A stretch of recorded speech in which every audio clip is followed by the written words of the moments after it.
What is this muscle? Piriformis.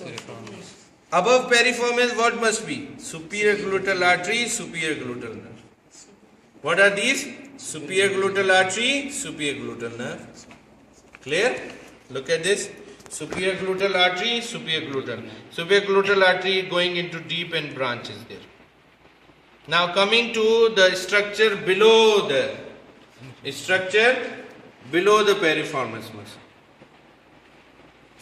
This is inferior gluteal nerve. You can see going to the gluteus maximus. Inferior gluteal nerve. This is the part of it. This thick nerve, can you see? Thick nerve. Sciatic nerve. What is this? Sciatic nerve. The thick nerve. Sciatic nerve. It has two parts. Tibial and fibular. If you look at, trace down this nerve. Sciatic nerve going down, and here it divides into two parts. It is actually lying in the posterior compartment of thigh. You can see. Sometime it divides in mid of the posterior thigh. Sometime it's come at the popliteal fossa and then divide. So this nerve which is going on the lateral side is the common peroneal nerve, having superficial and deep part. Common peroneal. And which runs in the popliteal fossa in the posterior compartment of leg is the tibial part of the sciatic nerve. Thick. This is tibial part. And this is common peroneal part of the sciatic nerve. And above it is sciatic nerve. Okay. Along with sciatic nerve there is a small nerve going on, but in close proximity is the posterior cutaneous nerve of thigh. The remaining you can see in this portion, the vessels and nerve are going inside. If I am pointing, just look at this. We will not ask these small structure, but you can see. These are the internal pudendal artery and pudendal nerve. Can you see this? No. I am pointing. It is going in lesser sciatic foramen. Coming from below, but entering into the lesser sciatic foramen. Okay, let us see where it goes. They are going here. If you see, my pen is pointing. These structures are going. Look at here. Okay, they are entering over here.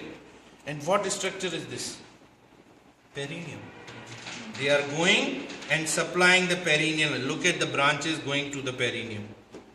Okay, so these are internal pudendal artery and pudendal nerve branches. What else? What else? Nerve to obturator internus is, you cannot see because you have seen these are the small three muscles. Okay, so now this is obturator internus. The nerve which supplies it also supplied nerve to gemellus superior. This is quadratus femoris. There is a nerve for quadratus femoris also supplies inferior gemellus. So no need to remember these all four structure. Structure you have to remember, but nerves not clear because these are the small branches. Actually they must be below the sciatic. They must be below the sciatic because here you can see obturator, this is gemellus superior, obturator internus, gemellus inferior, and below will be the quadratus down over here.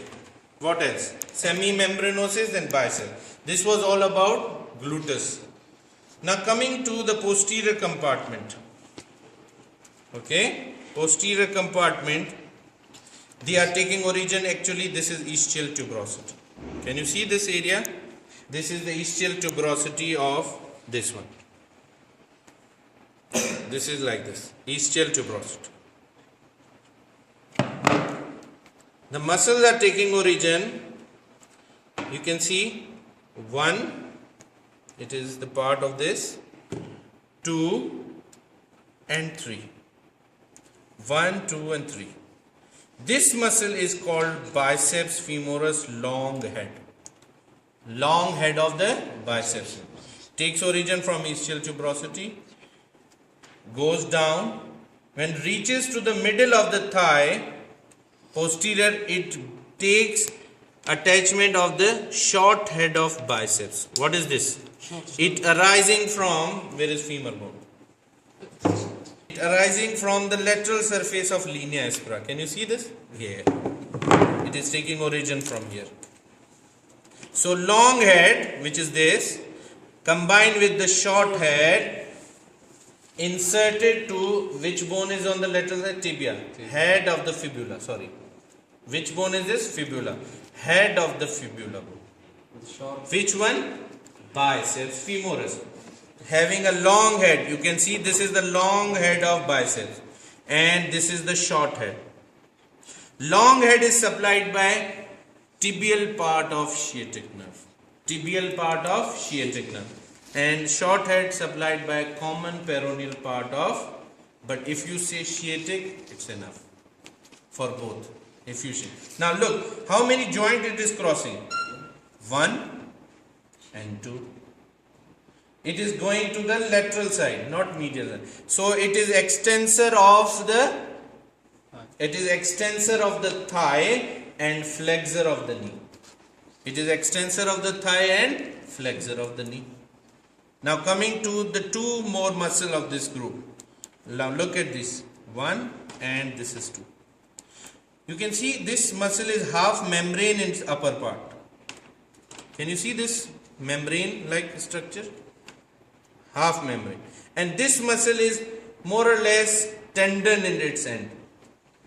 So this is called semimembranosus muscle and this is called semitendinosus. Both muscles are going towards the medial side of the leg. Semitendinosus is inserted to the medial surface of upper part of the medial surface of tibia. Can you see this? This is medial surface of the tibia, upper part of the medial surface. And semimembranosus is inserted to the medial condyle of the tibia. Medial condyle of the tibia. They are forming the medial, upper medial boundary of popliteal fossa. What is their action? Extensor of the thigh, flexion of the knee. These medial muscle also help in medial rotation of tibia sometimes when unlocking. Rotation of the tibia on femur. Now, what is this area? Medial surface of the tibia. This medial surface of tibia is having 3 muscle inserted. One is semitendinosus. Other, you can see this muscle is coming from anterior compartment. Is called as sartorius muscle. What is the name of this muscle? And then